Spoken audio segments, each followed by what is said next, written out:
Hello everyone guys, welcome back to our channel.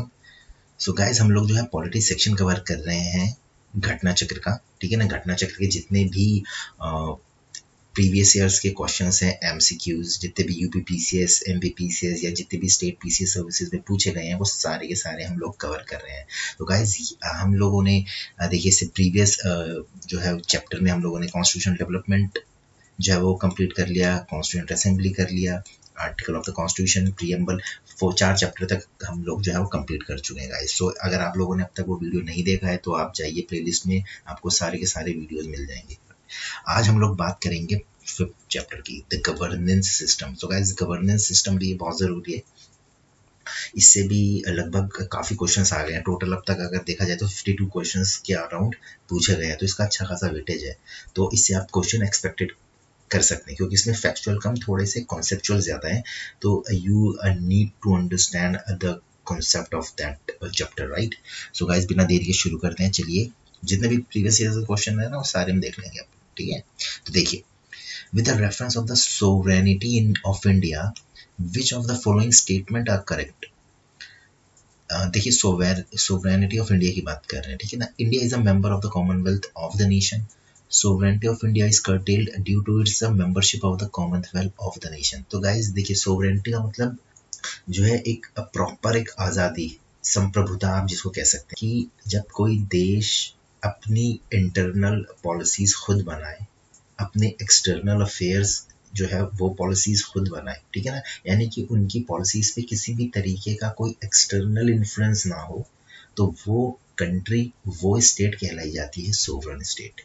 ठीक है ना। जैसे कि 47 से पहले हम गवर्न होते थे बाय ब्रिटिश रूल। ठीक है ना। तो उस वक्त हम सोवरन नहीं थे, बट आज की डेट में हम लोग सोवरन है। ये है सिंपल सा मतलब सोवरेनिटी का। तो ये क्या कह रहा है, India is the member of the Commonwealth of the nation. देखिए, कॉमनवेल्थ ऑफ द नेशन के बारे में जैसे कि एक पिछला वीडियो में भी क्वेश्चन आया था कॉमनवेल्थ को लेकर। तो ये गाइस, कॉमनवेल्थ का मतलब ये कि जितने भी ब्रिटिश की कॉलोनीज रही हैं, उन सब कॉलोनीज को कहा जाता है कॉमनवेल्थ नेशंस। ठीक है ना। तो इंडिया भी कॉलोनी रहा है ब्रिटेन की, यानी कि इंडियन ब्रिटेन ने भी जो है वो रूल किया है इंडिया पर।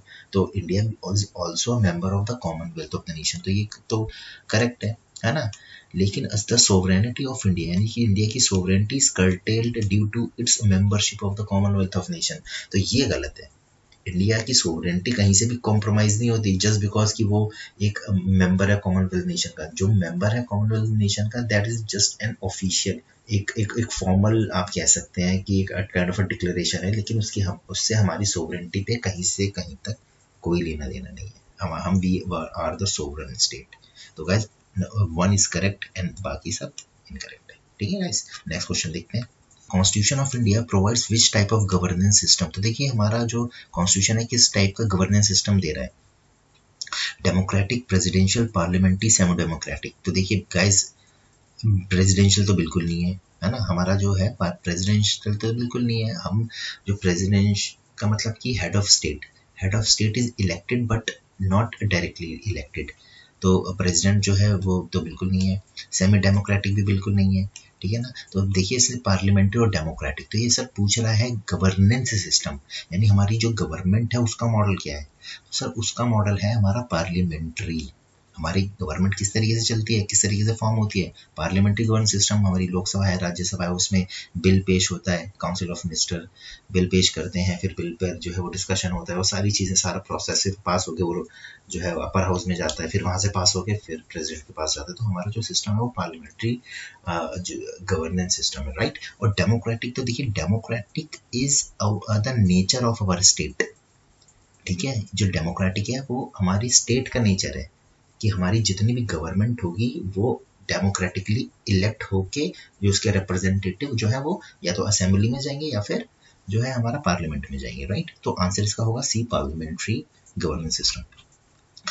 विच one of the following is not the feature of the Indian constitution. तो गाइस देखिए, जब कभी भी पूछा जाता है तो मैं जो है नॉट वाले पे मार्क कर देता हूँ, ताकि किसी भी तरीके का कोई कंफ्यूजन रहे ना। ठीक है ना। तो आप ये भी या तो टिक कर लीजिए या उसको गोला लगा लीजिए, जैसा भी है, बट आपको ये चीज़ें करनी चाहिए।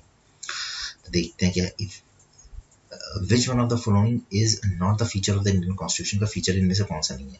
देखिए, पार्लियामेंट्री गवर्नमेंट, तो देखिए पार्ली गवर्नमेंट तो है, प्रेसिडेंशियल गवर्नमेंट नहीं है, ठीक है ना। इंडिपेंडेंस ऑफ जुडिशरी भी हमारी इंडिपेंडेंट है और फेडरल गवर्नमेंट भी है। फेडरल गवर्नमेंट में आपको बताऊं यूनियन के पास भी पावर है और स्टेट के पास भी पावर है, ठीक है ना। तो दोनों के बीच में रिलेशन है, दोनों को अपनी अपनी ऑटोनॉमी है, इसी को हम बोलते हैं फेडरल फॉर्म ऑफ गवर्नमेंट, ठीक है। तो इसका आंसर हो जाएगा हमारा बी, क्योंकि इसने पूछा है not the feature. So next question guys, ये क्वेश्चन देखते हैं। There is a parliamentary system of government in India, ठीक है ना। इंडिया का जो गवर्नमेंट सिस्टम है वो है पार्लियामेंट्री इन नेचर, पार्लियामेंट है। इसका रीजन पूछा इसने, बिकॉज किसकी वजह से है। तो इसका देखिए, अब एक एक करके हम ऑप्शंस देखते हैं। Lok Sabha is elected directly by the people. तो गाइस देखिए, ये स्टेटमेंट अपने आप में सही है। लोकसभा में जितने भी रिप्रेजेंटेटिव चुन के जाते हैं वो सीधा लोग चुनते हैं उनको, थ्रू जो है वो लोकसभा के इलेक्शन। तो ये अपने आप में स्टेटमेंट सही है, लेकिन पार्लियामेंट्री सिस्टम का ये पार्ट नहीं है, ठीक है ना। इसकी वजह से पार्लियामेंट्री सिस्टम नहीं है, तो ये हो गया हमारा रॉन्ग।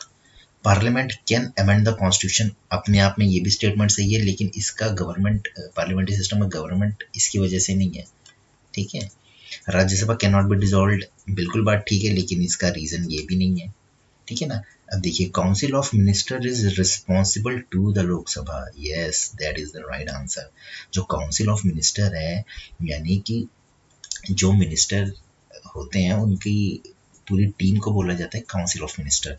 काउंसिल ऑफ मिनिस्टर अपने बिल पेश करते हैं और उस पर जो है डिस्कशन होता है, डिबेट होती है, फिर वो लोकसभा के जितने मेंबर्स होते हैं वो सारे उस बिल पर डिस्कशन करने के बाद वोट डालते हैं।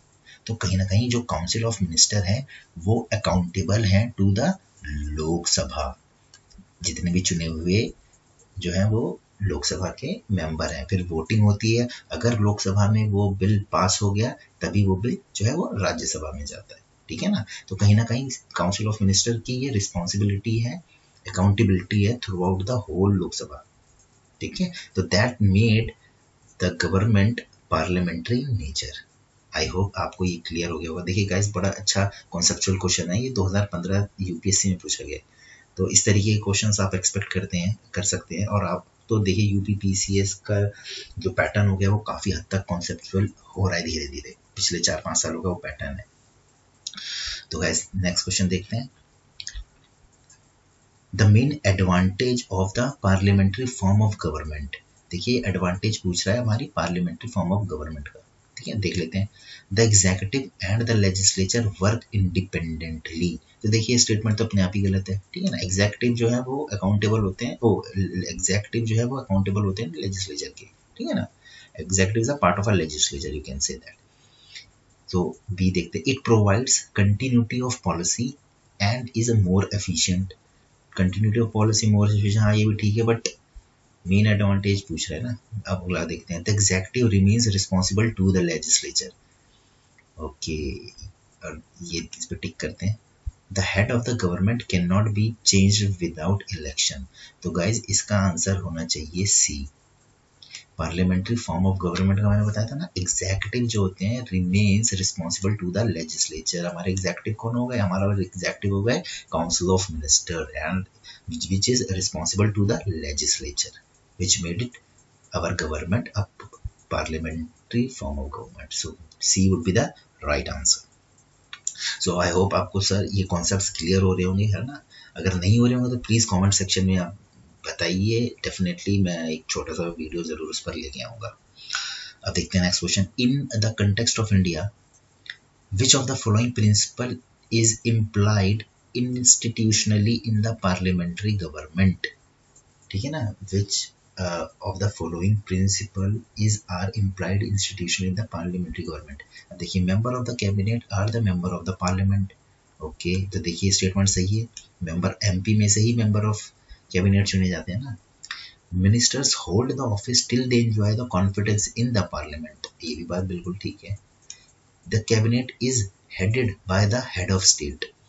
तो गाइस, ये मैं बता, जो कैबिनेट है, यानी कैबिनेट जो काउंसिल ऑफ मिनिस्टर है उन्हीं को कैबिनेट बोलते हैं, उनकी पूरी टीम को कैबिनेट, है ना।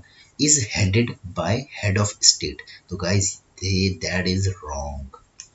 हेड ऑफ स्टेट का मतलब होता है पूरे स्टेट का हेड, यानी पूरी कंट्री का हेड। और पूरी कंट्री का हेड कौन है, पूरी कंट्री का हेड है प्रेसिडेंट, ठीक है, जबकि the cabinet is headed by prime minister. ठीक है ना, जो है वो प्राइम मिनिस्टर के द्वारा हेड की जाती है और जो है अपना लोकसभा के द्वारा जो है रिस्पॉन्सिबल है। ठीक है, तो ये जो है ये गलत है थर्ड, बाकी 1 and 2 as correct answer, so A would be the right answer. Next question देखते हैं, in the parliamentary system of government judiciary control executive, नहीं जी बिल्कुल गलत, एग्जीक्यूटिव कंट्रोल जुडिशरी, ये भी बिल्कुल गलत, एग्जीक्यूटिव कंट्रोल लेजिस्लेचर, नो बिल्कुल गलत, legislature control executive, yes legislature controls executive, और मैंने आपको बताया लेजिस्लेचर और एग्जीक्यूटिव में फर्क। ठीक है ना गाइस, एग्जीक्यूटिव हमारा हो गया काउंसिल ऑफ मिनिस्टर जो कि रिस्पॉन्सिबल होते हैं पूरे लेजिस्लेचर के, जो कि लोकसभा होती है, तो D would be the right answer. Next question देखते हैं, in the presidential government all the executive power are vested in, जो एग्जीक्यूटिव पावर होती है वो किसके पास होती है, प्रेसिडेंट के पास, या कैबिनेट के पास, या लेजिस्लेचर के पास, या फिर अपर हाउस के पास। तो guys all the executive power are vested in the president, यानी कि प्रेसिडेंट की मंजूरी के बिना मान के चलिए कि कोई लेजिस्लेचर यानी कि कोई लोकसभा में बिल पास होता है, वो बिल पास हो गया राज्यसभा में जाता है, राज्यसभा में अगर वो बिल पास हुआ तो वो तब तक एक्शन में नहीं आएगा, यानी तब तक वो एक्ट नहीं बनेगा जब तक कि प्रेसिडेंट उस पर ऑफिशियली सिग्नेचर ना कर दें अपने। एक बार प्रेसिडेंट की मंजूरी मिलते के साथ ही बिल एक्ट में तब्दील हो जाएगा और उसी दिन से उसी वक्त से वो लागू हो जाएगा। ठीक है ना, तो वो हो गई executive power, so all the executive power are vested in the president. Okay guys, I hope आपको सब समझ में आ रहा होगा। चलिए नेक्स्ट देखते हैं, the cardinal feature of the political system in India are it is a democratic republic. Okay, देखिए कार्डिनल फीचर पूछा, मतलब कि feature of the political system, it is a democratic republic, बात ठीक है, it has parliamentary form of government, ये भी ठीक है, the supreme power vest in the people of India, ये बात ठीक है, क्योंकि भाई वही चुनते हैं प्रेसिडेंट अपने प्राइम मिनिस्टर को या चीफ मिनिस्टर को या काउंसिल ऑफ मिनिस्टर के जितने भी मेंबर्स हैं। ठीक है ना, it provides for a unified authority, जो हमारा पॉलिटिकल सिस्टम है ना उसमें किसी के पास भी कोई एब्सोल्यूट अथॉरिटी नहीं है। ठीक है ना, प्राइम मिनिस्टर है वो भी अकाउंटेबल है, जितने काउंसिल ऑफ मिनिस्टर है प्राइम मिनिस्टर है पूरे वो अकाउंटेबल है, रिस्पॉन्सिबल है टू द लेजिस्लेचर लोकसभा के।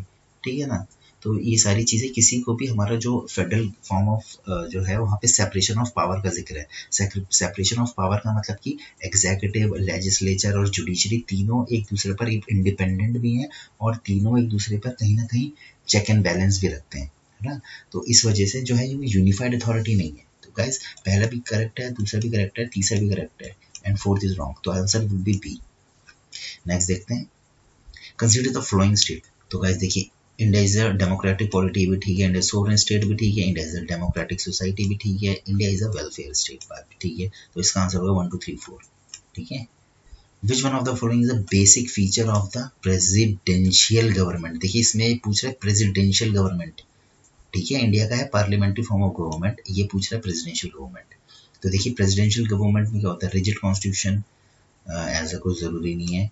ठीक है ना, सिंगल एग्जीक्यूटिव, हाँ ये चीज़ है, सिंगल एग्जीक्यूटिव होता है, यानी प्रेसिडेंट के पास जो है, जैसे कि मान के चलिए यूएस का जो कॉन्स्टिट्यूशन है वो है प्रेसिडेंशियल फॉर्म ऑफ गवर्नमेंट। ठीक है ना, तो वहाँ पे जो है प्रेसिडेंट के पास पूरी एब्सोल्यूट पावर होती है काफ़ी हद तक, तो ये चीज़ है, तो सिंगल एग्जीक्यूटिव है वहाँ पे। सुप्रीमेसी ऑफ द लेजिस्लेचर इतना कोई खास नहीं है, residuary power of the states नहीं, तो इसका आंसर होगा बी एग्जीक्यूटिव, सिंगल एग्जीक्यूटिव। तो गाइस नेक्स्ट क्वेश्चन देखते हैं, the democracy of India is based on, India की जो डेमोक्रेसी है वो किस पर बेस्ड है, तो कॉन्स्टिट्यूशन इज रिटन, नहीं जरूरी नहीं है, fundamental rights have been provided, okay, public enjoys the right to choose and change the government. ठीक है, डेमोक्रेसी का मतलब ही मैंने बताया था ना, इलेक्शन, और जितने भी रिप्रेजेंटेटिव होंगे वो होंगे elected by the people of India, which make everything democratic, our state democratic. तो answer C would be the right. Directive principle of state policy have been provided, नहीं इससे कोई मतलब नहीं है, तो C would be the right answer. 24 का हो गया अपना सी। नेक्स्ट क्वेश्चन देखते हैं,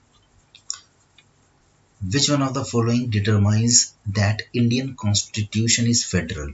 तो देखिए ये कह रहा है कि फेडरल का कैरेक्टर आपको बताना है। मैंने फेडरल अभी आपको बताया, फेडरल का मतलब कि यूनियन और स्टेट, यानी कि सेंट्रल गवर्नमेंट और स्टेट गवर्नमेंट जो है कि जो ऑटोनॉमी है कि हाउ डज दे फंक्शन, वो किस तरीके से काम करते हैं, तो उस तरीके से हमें फेडरल फीचर्स बताना है। Written and non flexible constitution, free judiciary, residuary power are vested in centre union. तो देखिए residuary power are vested in centre, centre के पास होती है वो पावर जो कि रेजिडरी नेचर, रेजिडरी का मतलब कि जिन पर ऑलरेडी कोई कानून नहीं है। मान के चलिए कोई नया चैलेंज आ गया, ठीक है ना, कोई मान के चलिए अभी जैसे आजकल कोरोना चल रहा है, कोरोना पहले तो अनएक्सपेक्टेड था, मान के चलिए उस पर कोई पॉलिसी बनानी है तो उस पर सेंट्रल गवर्नमेंट जो है वो ऑथराइज्ड है पॉलिसी बनाने के लिए, तो वही है रेजिडरी पावर।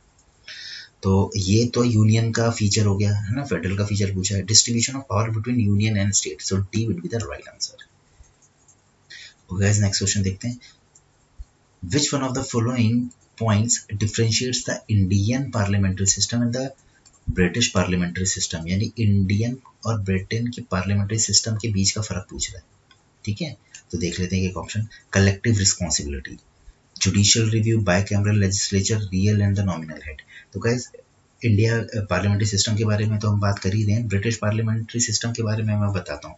ब्रिटिश पार्लियामेंट के पास इतनी ऑटोनॉमी है कि अगर उसने एक बार कोई कानून बना दिया तो फिर उसकी को वहां के सुप्रीम कोर्ट में भी चैलेंज नहीं किया जा सकता। That is the main difference between Indian and the British parliamentary system, as simple as that. तो देख लेते हैं कलेक्टिव रिस्पॉन्सिबिलिटी। देखिए कलेक्टिव रिस्पॉन्सिबिलिटी इंडिया के पास भी है और ब्रिटेन के पास भी है, ब्रिटिश पार्लियामेंट्री के पास भी है। जुडिशियल रिव्यू, इंडिया में मान के चलिए कि हमारी संसद कोई कानून बनाती है, प्रेसिडेंट उस पर साइन करते हैं, वो बिल पूरा एक्ट बन जाता है, लागू हो जाता है इवन, फिर भी इंडिया की सुप्रीम कोर्ट के पास ये पावर है कि वो बनाए हुए कानूनों को रिव्यू कर सके, और अगर वो गलत हैं, कहीं ना कहीं उसमें कमी है, तो उसको अनकॉन्स्टिट्यूशनल डिक्लेयर करके उसको निरस्त कर सके। यही है फर्क मेन इंडिया इंडिया की पार्लियामेंट और ब्रिटेन की पार्लियामेंट में। ब्रिटेन की पार्लियामेंट में इस तरीके का कोई प्रोविजन नहीं है जुडिशियल रिव्यू का, so I go B would be the right answer. But बाकी ये भी देख लेते हैं, बाय कैमरल लेजिस्लेचर तो देखिए इंडिया में भी और ब्रिटेन में भी है, रियल एंड नॉमिनल हेड भी दोनों ब्रिटेन में, तो 20 का राइट आंसर होगा। Next question, which one of the following is not the, देखिए नॉट पूछ रहा है फेडरल फीचर, फेडरल फीचर कौन सा फेडरल फीचर नहीं है? Distribution of power between centre and state, देखिए तो भी तो फेडरल फीचर का मेन डेफिनेशन यही है।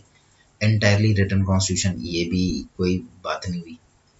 Single citizenship and independent judiciary, तो देखिए जुडिशरी तो उससे अलग है, उसका कोई मतलब नहीं है।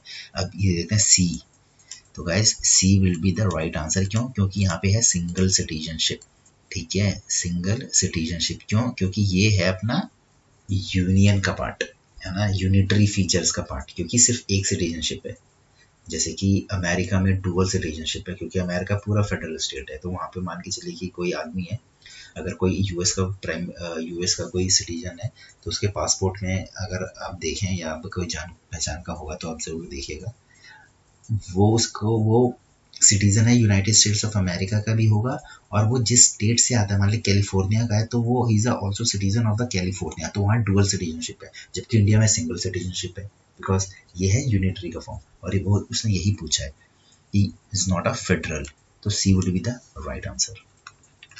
President of India is elected indirectly, ठीक है ना, जो हमारे देश के प्रेसिडेंट है वो इनडायरेक्टली चुने जाते हैं, ठीक है ना।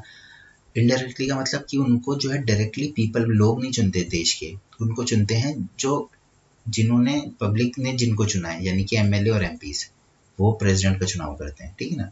अब parliamentary system in India has been combined with republicanism, ठीक है ना। तो देखते हैं parliamentary system of India has been combined with republicanism. अब ये देखिए ये भी करेक्ट है, क्यों? क्योंकि मान के चलिए कोई पार्लियामेंट से कोई बिल पास हुआ, है ना, पहले लोकसभा से पास हुआ, राज्यसभा से पास हुआ, तब तक वो बिल कानून नहीं बन सकता जब तक कि हमारे रिपब्लिक यानी कि जो हमारे हेड ऑफ स्टेट है यानी प्रेसिडेंट है उस पर हस्ताक्षर नहीं कर देते। तो रीजन भी ये सही है।